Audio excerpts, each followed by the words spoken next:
Boa tarde, quarto ano. Vamos pegar a nossa apostila hoje, do terceiro bimestre, né? Em História. Vamos fazer da página 38 a 47. Lembrando que já fizemos a 24 a 37, tá ok? A natureza, os africanos e os afrodescendentes.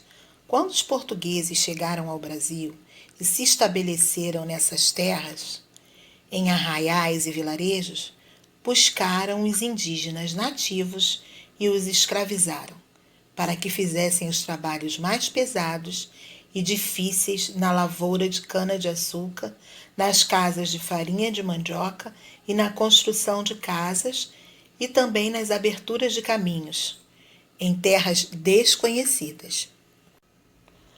Com a resistência dos indígenas à escravização, os portugueses foram à África em busca de quem pudesse trabalhar nas lavouras, nas diferentes atividades no campo e nas cidades, trazendo-os em situação de escravização para o Brasil. A população africana escravizada era de homens, mulheres e crianças. Vieram para o Brasil em navios negreiros, embarcações que apresentavam péssimas acomodações para transportar pessoas e, desse modo, muitos escravizados morriam durante a viagem. Os africanos em sua terra natal, na África, mantinham uma relação de profundo respeito com a natureza e trouxeram para o Brasil os conhecimentos que tinham sobre ervas medicinais, medicina alternativa, religiosidade, culinária, entre outros. Para eles, a natureza apresentava-se como um veículo de manifestação divina, sendo então importante respeitá-la. Acreditavam que a cura para doenças do corpo e da alma poderiam ser encontradas nas matas, em plantas e flores.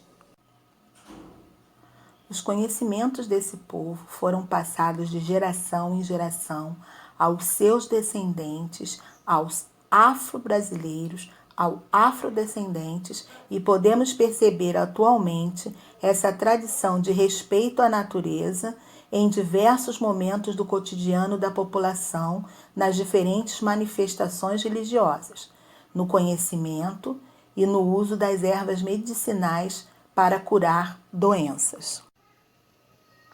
Vamos falar sobre os cuidados ambientais. A população mundial cresce a cada ano que passa. As populações humanas que vivem em países considerados pobres ou em situações precárias de vida, onde faltam saneamento básico, alimentação e moradia, quanto maior é a população, maior é a dificuldade de suprir os bens necessários à sobrevivência.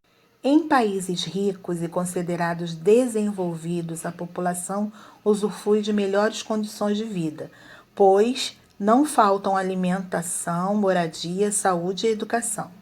O modo de viver da população das cidades e do campo acaba sendo o grande causador da poluição, por causa da falta de cuidados com o ambiente e com os próprios seres humanos. Se não cuidarmos da natureza, não teremos planeta para viver daqui a alguns anos. Vamos falar sobre poluição do ar. As fábricas, ao produzirem, queimam combustíveis e soltam fumaça que polui o ar que respiramos.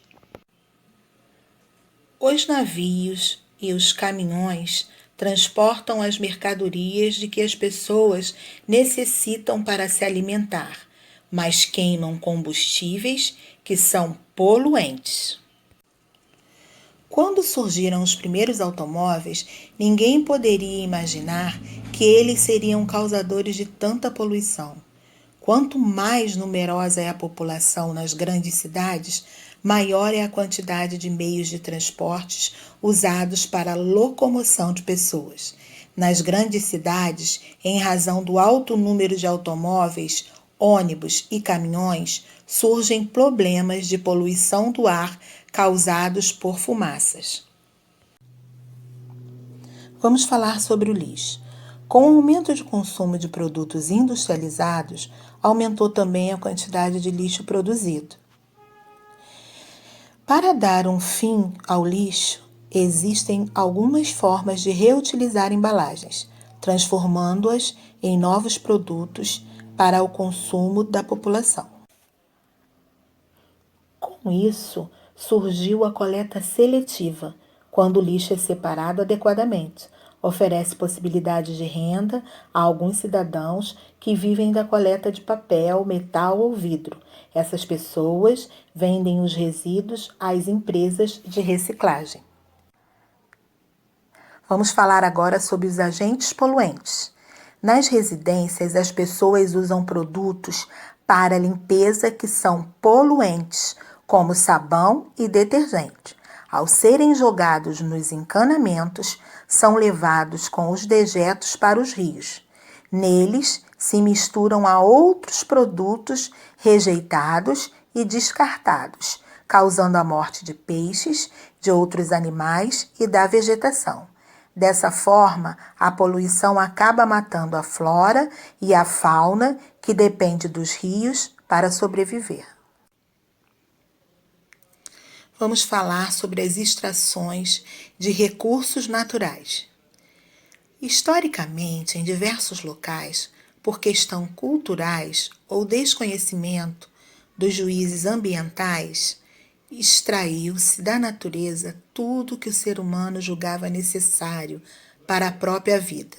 Isso foi feito sem o cuidado de preservar e sem a preocupação de que os recursos extraídos pudessem acabar.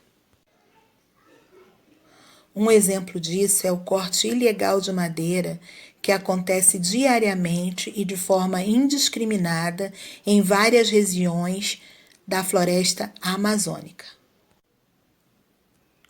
É responsabilidade de cada cidadão conhecer o ambiente em que vive e agir em defesa da natureza. O planeta Terra só sobreviverá se houver o cuidado de todos os seres humanos nas diferentes regiões do mundo, com o desenvolvimento de uma consciência ambiental.